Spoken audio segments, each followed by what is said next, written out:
இலங்கைக்கான ஆசிய அபிவிருத்தி வங்கியின் புதிய வதிவிட பணிப்பாளர் ஷனோன் கவுன்லின் தலைமையிலான பிரதிநிதிகள் குழு பிப்ரவரி 10 பிரதமர் கலாநிதி அருணி அமரசூரியவை சந்தித்தது.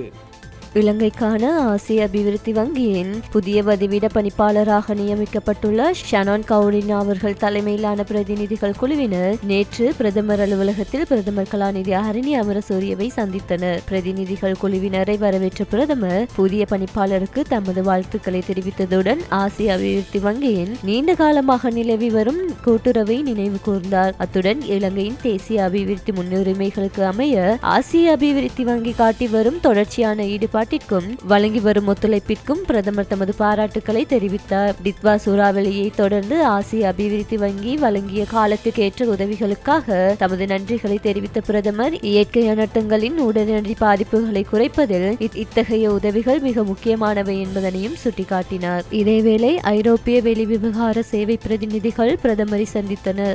ஐரோப்பிய வெளிவிவகார சேவையின் பிரதிநிதிகள் நேற்று பிரதமர் அலுவலகத்தில் பிரதமர் கலாநிதி அருணி அமரசூரியவை சந்தித்தனர்.